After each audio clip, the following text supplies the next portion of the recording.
여러분 2024년 첫날을 잘 보내셨는지요?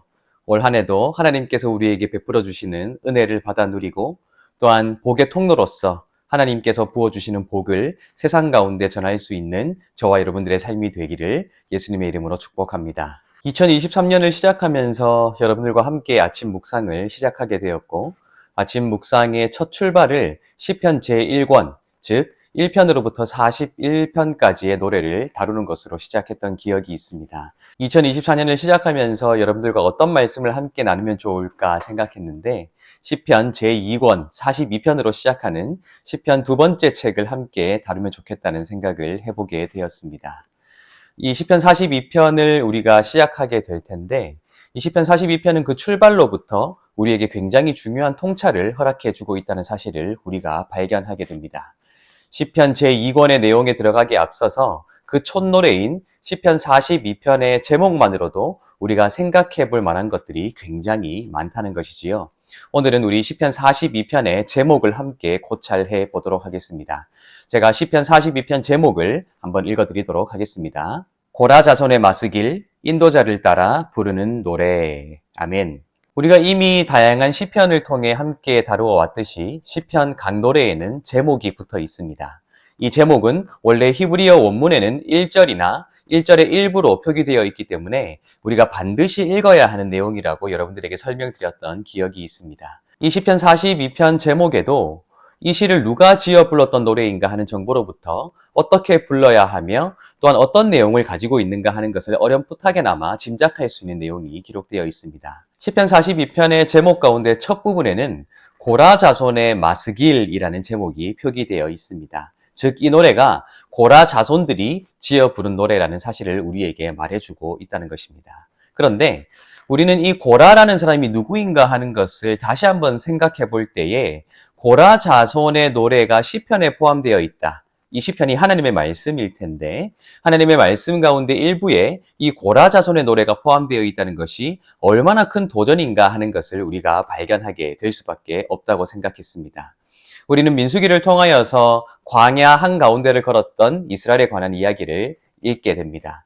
하나님의 심판으로서 40년 동안 광야 생활을 할 수밖에 없었던 이스라엘의 이야기가 민수기에 기록되어 있는데 애석하게도 이스라엘은 광야 그 길을 걷는 동안 하나님의 인도하심을 소망하고 바라며 감사하는 삶을 살았다기보다는 오히려 반복적으로 하나님을 배반하고 하나님을 원망해왔던 삶을 살았노라고 민수기가 있는 그대로 기록하고 있다는 것입니다. 그런데 그 가운데 민수기 16장에는 모세와 아론, 즉 하나님께서 세우신 하나님의 사람들의 권위에 대항하여서 반역을 일으킨 무리가 기록되어 있는데 민수기 16장에는 이 무리의 우두머리가 누구였는가 하는 것을 구체적으로 기록하고 있습니다. 민수기 16장 1절과 2절을 읽어보면 그 당시 심각한 반역의 사건이 일어났다고 기록하고 있는데요. 제가 읽어드리겠습니다. 레위의 증손 고핫의 손자 이스라엘의 아들 고라와 르우벤 자손 엘리압의 아들 다단과 아비람과 벨렛의 아들 온이 단을 짓고 이스라엘 자손 총회에서 택함을 받은 자 곧 회중 가운데에서 이름 있는 지휘관 250명과 함께 일어나서 모세를 거스르니라. 아멘. 민수기 16장 1절에서는 크게 네 사람의 이름이 기록되어 있습니다. 이 사람들은 모세를 거슬러 반역한 사람들의 우두머리라고 나타내고 있는 것이죠. 고라와 다단과 아비람과 온이라는 사람이 앞장섰다고 말하고 있고요. 이 사람들의 이름이 상징하고 있는 바 그들을 따랐던 그들의 지파와 가문이 그들을 따라 모세를 거슬러 일어났다고 기록하고 있는 것이지요. 그리고 이름 있었던 사람들, 지휘관들이었던 250명이 그들과 함께 반란을 일으킨 것을 보았을 때 그 당시 반란의 상황이 얼마나 위중했는가 하는 것을 나타내고 있다는 것입니다. 그 가운데 고라라는 사람이 가장 먼저 언급된다는 것은 결국 이 반란을 주동했던 사람이 바로 고라라는 사실을 우리가 알게 된다는 것입니다.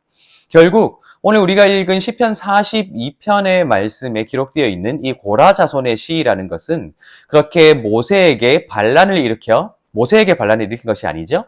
모세를 세우신 하나님께 반란을 일으켜 그것을 전복시키고자 했던 이 고라의 자손, 즉 반역자의 자손이 지어 부른 노래가 이 시편에 포함되어 있다는 것을 나타내고 있다는 것입니다. 우리는 이 민수기 16장을 통하여서 결국 모세를 거슬러 일어났던 사람들의 결말이 어떠했는가 하는 것을 우리는 잘 알고 있지요.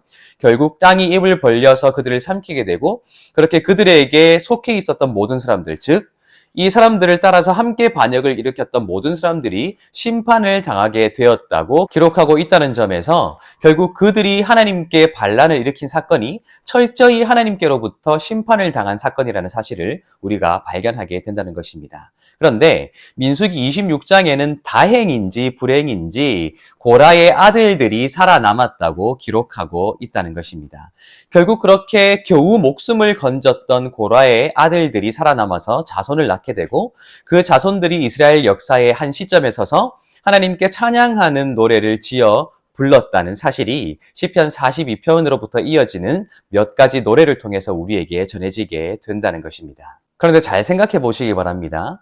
그 당시는 종교적인 사회였고 모든 것의 인과를 종교적인 것으로 판단해왔던 시대였습니다. 결국 누군가 병이 걸린다거나 누군가 망하게 된다거나 누군가 불행을 겪게 될 때 그것이 죄의 소산이라고 생각했던 그러한 사고방식이 당연했던 시대라는 것입니다. 더구나 고라 자손은 실제로 하나님께 반란을 일으켰던 고라의 후손들이었기 때문에 그들이 살아가고 있다는 그 현실 자체가 굉장히 비참했을 가능성이 굉장히 높다는 것입니다. 왜냐하면 많은 사람들이 고라가 하나님에 대하여 또 모세에 대하여 반란을 일으켰다는 그 역사적인 사건을 알고 있었을 텐데 이 고라 자손들을 바라보는 이스라엘 사람들의 시선이 결코 곱지 않았으리라고 우리가 예상할 수 있다는 것입니다.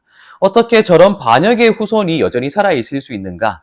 하나님께 심판을 받아 겨우 목숨을 건진 자들이 그들의 얼굴을 숨기고 부끄럽게 살아가도 시원찮을 판에 이렇게 하나님을 노래할 수 있는가? 감히 하나님께 나와 예배할 수 있는가 하는 생각들을 많은 사람들이 할 수밖에 없었던 그러한 시련의 시간들을 살아갔던 사람들이 바로 고라 자손일 가능성이 굉장히 높기 때문이라는 것입니다. 그런데 오랜 시간이 흐르면서 그렇게 고라 자손들이 지어 불렀던 노래가 결국 이스라엘의 노래라고 알려져 있는 시편에 포함되게 되었다는 것은 결국 그들의 노래가 이스라엘에게 수용되었고 또 그들의 존재도 이스라엘에게 수용되었기에 그렇게 다시 하나가 될 수 있었기에 이 노래가 시편에 포함될 수 있었다는 사실을 우리가 발견할 수 있게 된다는 것입니다. 여러분, 저는 이 고라 자손의 노래들이 이 시편에 포함되어 있다는 사실만으로도 우리가 가진 이 찬양이 얼마나 큰 힘을 가지고 있는가 하는 것을 생각하게 됩니다. 사실 우리 인간이 가지고 있는 참 많은 능력들 가운데 음악을 할 수 있다는 것이 얼마나 큰 선물인가 하는 것을 우리가 생각할 때가 있지요.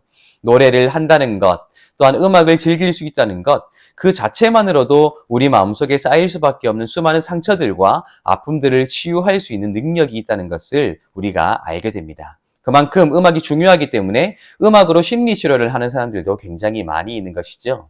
그런데 신앙생활을 해 나아가는 우리에게 음악이라는 하나님의 선물이 있다. 찬양이라는 하나님의 선물이 있다는 것이 얼마나 감사한지요.